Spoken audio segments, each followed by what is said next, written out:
So if you thought you were going to get out of here on time today, I'm sorry. Not really. You know, there are days when my life just lights up and changes.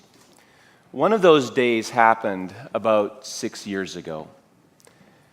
Went to the ICU, neonatal intensive care, and there was this tiny little baby in a plexiglass case under lights. And I prayed with Mick and Lisa as this child struggled courageously to thrive. And I put my hand on her. And a tiny little child has amazing strength, you know. I had my hand inside the glass case, and her tiny little fingers wrapped around my finger and gripped. And she has had a hold on my life ever since. Every Sunday, Avery will come and find me and throw her arms around me in what is usually the best hug of the week. If for some reason Mick and Lisa aren't here on a given day and Avery's not with me, then I miss my hug. Do you have somebody in your life that throws their arms around you and changes your life? Father's Day is one of those days where so often we've placed the attention on the adult when in fact a father's heart, a parent's heart, places and directs all the attention on the child that they love, on the child they've invested their lives in. And today I want to talk to you about 3 ways that we as a community can invest our lives in the next generation. You see, it's all about time and how we use it. This weekend, no doubt, there's many people that are at the cottage. And there will be a father who will walk down, or a grandfather or an uncle who will walk down the dock, and even though the lake is still cold, will dangle their feet with a child. And that child might be 40 years old or 50 years old. Because it's actually not about how old you are, it's about how we pour our lives into each other. Who are you pouring your life into, and how are you spending your life on them? How are you using your time? There's an amazing story where we discover the story of the prodigal son. And we're going to talk about that in a few minutes. And you wonder what kind of moments occurred between a father and a son, and the painful breaks in a relationship and the powerful rejoinings of a relationship. And so often we define our current circumstances as all that there is, when in fact, based on how we spend our time, it creates the possibility that there will be more and there will be better ahead. So let me just take a look at the Psalms for a moment. One of my favorite Psalms comes from Psalm 78. And it goes like this: "My people hear my teaching, listen to the words of my mouth. I will open my mouth with a parable. I will utter hidden things from old, things that we have heard and known, things our ancestors have told us. We will not hide them from our descendants. We will tell the next generation the praiseworthy deeds of the Lord, the power and the wonders that he has done." There's stories to be told, my friends, and a few weeks ago I had the opportunity to visit my 99-year-old Oma. And one of the things that I discovered is that she's still pouring into my life with the character that she speaks with. And we're talking, and she goes, "There isn't a day that I am not grateful because God has been good to me." Now, if there's a message that we can pass on to the next generation, whether they are biologically our children or not, is to say there isn't a day where I am not grateful. The beginning of shaping and changing another generation's life begins with something that happens inside ourselves. And so let me ask today, what are you grateful for? You know, as I listened to my Oma tell stories, I realized that her life has not been easy. She lost a sister who was tragically burnt at age 18. That would embitter many of us. Challenges have been difficult in her life, growing up through economic times that I've never known the struggle of. And yet she says every day I am grateful to God. Whose stories are you listening to? Because the story of my Oma changes the way I see the world, and it changes what I give to my children also. And then let me ask you the question, and in whose arms? Who's in your arms? Avery is often in my arms because she throws herself into my arms. There are people in your life who will throw themselves into your arms. Let me ask you the question, how do you pray for them? Who's in your arms and how do you pray for them? It's an amazing thing to be given the gift of praying for others. Today, God entrusted 4 people into our arms, and we watched them get baptized. How will we be praying for them? Because God said, here, they're yours, TMP. Love them, just like I love them. Psalm 78 continues, He declared the statutes of Jacob and established the law in Israel, which He commanded our ancestors to teach our children, so the next generation would know them, even the children yet to be born, and they in turn would tell their children. So let me ask you the question, what stories are you telling? You know, every one of us is gifted with a story. You might think, oh, my story's not that interesting. My story's not that tellable. My story I actually don't want to tell because there's things of it that I'm ashamed about. But God has given you a story to tell, and so often we limit ourselves to telling stories from a book. I would encourage you today to make an investment in the lives of others by telling the story of how God has worked in your circumstances, just as each of the 4 people being baptized told the story of how God has worked in their circumstances. Because you are the most powerful book that somebody else will ever read. So what story are you telling? Psalm 78 continues. Then they would put their trust in God and not forget His deeds, but would keep His commands. They would not be like their ancestors, a stubborn and rebellious generation, whose hearts were not loyal to God, whose spirits were not faithful to Him. You know, part of the storytelling that fathers often do is that don't do like I did story. Has anybody ever told that story? You have a painful experience, often in your adolescence, and you will take your 15-year-old nephew aside and say, don't do what I did. I had a moment like that where we were at my brother-in-law's place out in BC, and our kids were early teens at the time, and my daughter was sitting with him, and now he's an uncle that she doesn't know nearly as well because they're 4 provinces away. And he says, finish school. Now, he's probably the smartest one in the family, to be very honest. School bored him. He quit. Finish school. Don't do what I did. It was one of those powerful moments that as a dad, I thanked him for. Because we are going to influence others, not just our own biological children.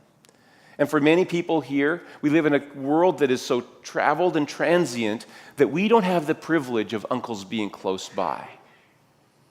If you can speak into the life of somebody else because you've built rapport and relationship with them, give the gift of wisdom by being open and honest with your circumstances. Just as Elise was powerfully open and honest today with her circumstances, it will shape a life. It'll be a gift to others. You see, God has called us to be storytellers. So let me ask, what story are you telling? And what kind of life are you going to live that will shape other people's stories? Another powerful way that we can spend our time is to create tribes of relationship around people.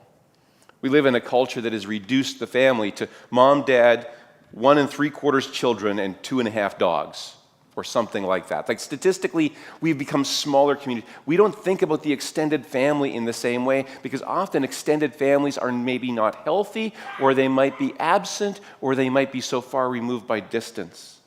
And so it's really important that we build tribes around our children at whatever age they're at. Others who can speak into their lives. People like coaches. If you're a coach here today, influencing a child, you become part of a tribe that partners with parents. If you're a teacher here today, influencing a student. You're part of a tribe that is shaping a life in partnership with others. Now, there's a story of the prodigal son that I talked about earlier, probably the most popular story told in Scripture, most often told. And I'm going to read you a little bit of it. The story of the prodigal son goes like this. It would seem a reasonably wealthy man has two sons. One of them comes and asks for his inheritance, which is basically saying, Dad, I want you as good as dead. Give me my share and I'm out of here. And not only does he do that, he really throws his brother under the bus because he takes half of the estate's value, which means there's less to invest. He's off, he wastes it, it's gone. And it seems there's a father who's longing for his son to return. Today, there are fathers and mothers here who are longing for children to return. Pain has happened, bad choices have been made, words have been said, doors have been slammed. Sometimes we've done the slamming, sometimes it's been done to us. But our greatest and deepest longing is that our son or daughter would return. And maybe we're that son or daughter who don't even know how to return anymore. Now, that was the case of the prodigal son. He did not know how to return any longer until finally he was at his wit's end. He'd found his bottom, and he makes his way home. Maybe my father would take me in as the hired help. Maybe. At least then I'll be able to eat. And it says that the father saw his son from far off and ran to meet him. He threw aside his dignity, he threw aside his power and position, he threw aside his right to be right, and he ran to embrace a child who he longed to return. The child had a prepared speech, the son had a prepared speech saying, I'm not worthy, but really before he could get it out, the father says these words to his servants, quick, bring the best robe and put it on, and put a ring on his finger and sandals on his feet. Bring the fattened calf and kill it. Let's have a feast and celebrate, for this son of mine was dead and is alive again. He was lost and is found. And so they began to celebrate. One of the things that happens when we build communities around our children is that we will celebrate the rites of passage that give them a sense of place. We will give them rituals that give them a sense of social connection. I remember the day that my father at age 16 gave me the keys to the car. It was a really important rite of passage. I remember the day that my boss handed me my first paycheck that wasn't from a paper route. It was a really powerful rite of passage. I could have picked it up in the mailbox like anybody else. No, he handed it to me. Now, I remember the day when I shifted from being a camper to being a counselor, just as Noah was talking about here. These are rites of passage where we say, I am becoming who God has made me to be. And in those rites of passage, significant adults have the opportunity to speak words of life. So when we build a tribe around somebody, whether they are 4 years old or 14 or 24 or 44 or 64, we have to ask ourselves the question, who are your people?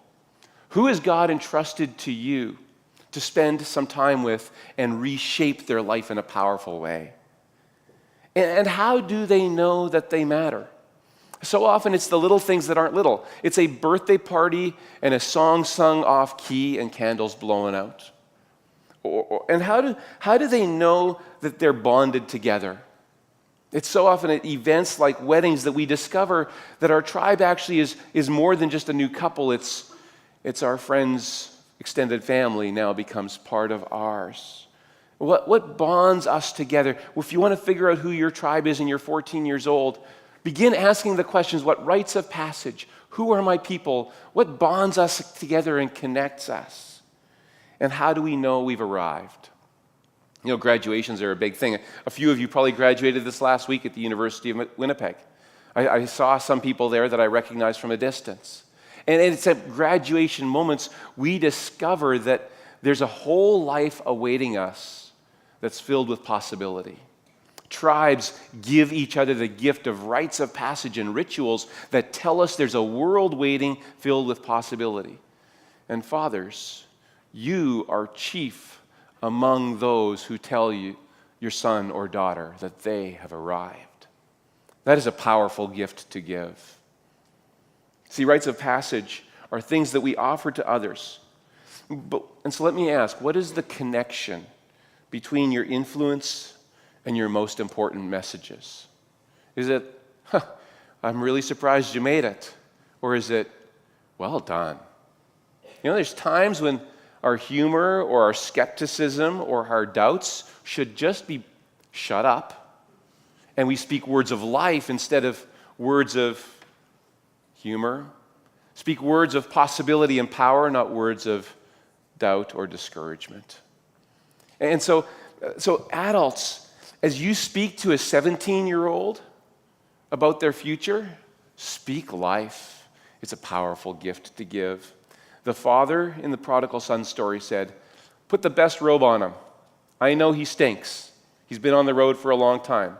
Not even time for a shower. Dress the boy well.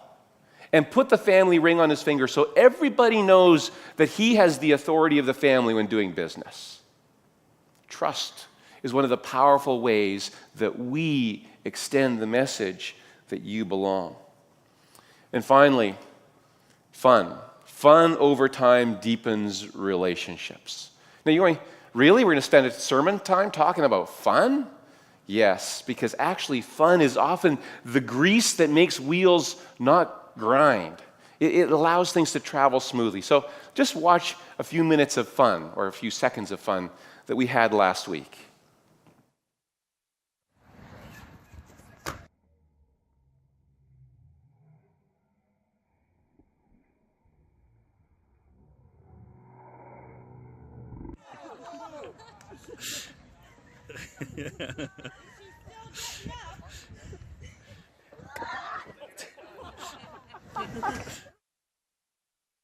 Let me ask, as you laughed, what happened in your soul? As you laughed, what happened in your soul? Good things happen. I'll say God things happen in your soul when you laugh. You see, play enhances our learning. Play enhances our relationships. Play enhances how we take in knowledge and how we experience new things. So often we think of knowledge transfer as something that has to be serious, something that has to be structured, something that has to have data attached to it. In fact, so often play is one of the most powerful ways that we learn and discover new things. And when an adult, a significant adult, creates play, children don't become adults. Adults become children again. And if you want to powerfully reshape the life of another person, become a child again with them. And sometimes that child needs to be 74 years old, relating to a 44-year-old, and together they become 14 years old. And God is in those moments when we reconnect our souls and God laughs with us. And then we see that intergenerationalness of play is so powerful. The intergenerationalness of fun and storytelling is so powerful. In Zechariah, one of the prophets in the Old Testament, it says, this is what the Lord says, "I will return to Zion," which is the city of God. "I will return to Zion and dwell in Jerusalem. Then Jerusalem will be called the fruitful city, and the mountain of the Almighty will be called the holy mountain. This is what the Lord Almighty says. Once again, men and women of ripe old age." Does anybody qualify for being a man or a woman of ripe old age? You can put your hands up. The rest of you are chicken. It's good to be of ripe old age, right? "Will sit in the streets of Jerusalem, each with a cane in hand because of their age, and the streets will be filled with boys and girls playing there." So often we relate only to those who we are close in age to. One of the powerful gifts that Father's Day reminds us about is that intergenerational relationships, in fact, have a powerful impact. And I'm thinking here that it's not the ripe old aged men and women that benefited the most. It's the children that benefited from their presence. And because there was a safety and security provided by elders, children could play with abandon. This is the gift of an intergenerational community.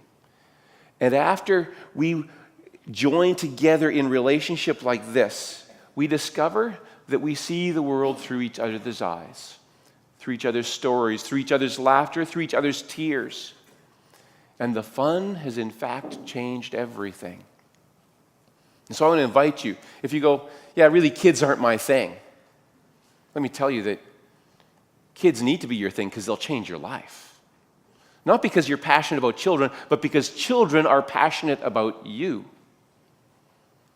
And so go and serve in youth. Imagine spending time with Noah the way he described Jethro spending time. I'm thinking Jethro's life was changed maybe more than Noah's was. And you could be a Jethro in a Noah's life. And if you don't have a Jethro in your life, if you're 44 years old and says, I've never had anybody invest in me, take a look around and say, would you spend coffee with me once a month and we'll just talk about life and read scripture together and laugh and learn and tell stories?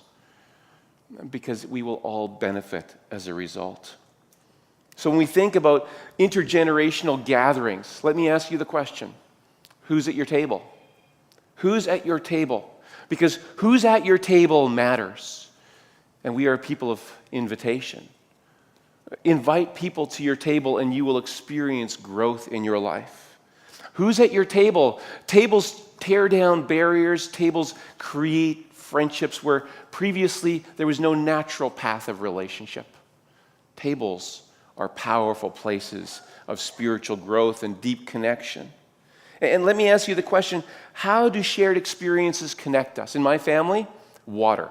Anything on the water and by the water connects us.